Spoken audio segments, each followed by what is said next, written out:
Aaron Saberman here at the Ronnie Coleman Classic with none other than Ronnie Coleman. Buddy. Yeah, buddy. Ronnie, I've been in your bus all day. I've been hanging out of the bus. I lay down in the Ronnie bed I gotta admit, I lay down in the Ronnie bed for a minute, just for a second, and then I got up. Oh, okay. Before you could hear about it, I got up. Tell me about the Ronnie Coleman Classic. Brian Dobson and you have been putting on this show for years now, and it's reached a level.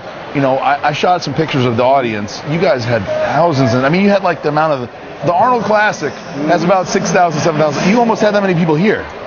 Well, I started this show in 1997.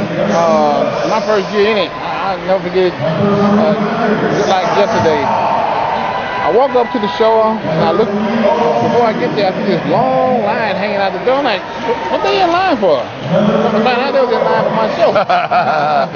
This was before I got, real popular. Like I said, it was 97. I had won no major shows. I wanted to see, just local shows, and that was about it. But, people been coming out to this show ever since then. I think my first show, we ended up with like maybe 700, 800 people, but it was in a small gym. Yeah. Can't get that many people in a small gym, but it was packed for us to be in the gym. The next year, we went up to another venue and it got bigger. Next couple years later, we had to move it to another venue because it got bigger. A couple years after that, we moved to another theater because it got bigger. And now we're here. And it's got too big for this one, so we got to go to another place. It's funny because Brendan Ahern, your partner with Ronnie Coleman Signature Series, called me and said, "Hey, Aaron, the bus is going to be inside. It's going to be inside." And when I got here, I was like, "Well, it's not inside." Because they sold so many seats to your show, they had to move the bus back outside because they needed to put the seats all the way to the back. Yep, exactly. I mean, that's pretty unbelievable. It's pretty unbelievable. Yep. Now, I mean, where do you see this thing? I mean, will Ronnie Coleman have a pro show? I mean, where will you go from here? That's the goal? We're looking forward to. Yep, that's the goal. That's up next.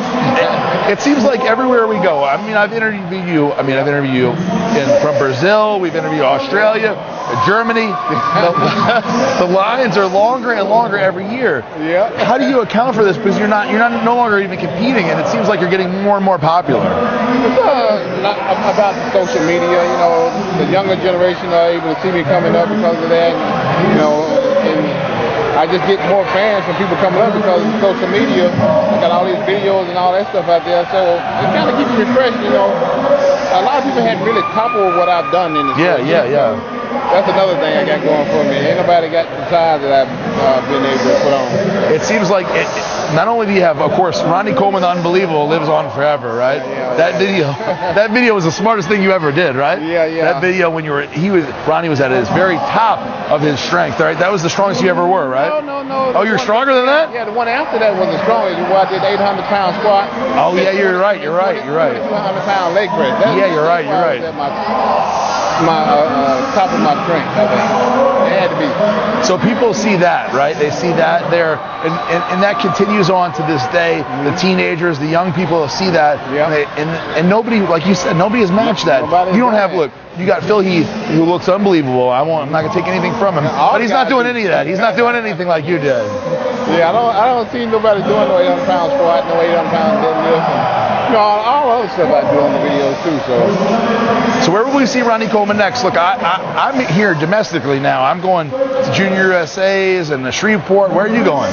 I'm going to England, Body Power. Body Power. Of course you are. You're flying off to the other countries. And Ronnie, your schedule never stops. How do you keep yourself going? I've always been motivated. When you're doing something you truly love doing, it's easy to do. It comes easy, People used to wonder how I was able to work full-time for the police department and be Mr. Olympia. I just told them, man, I love working for the police department. I love, bodybuilding and working out.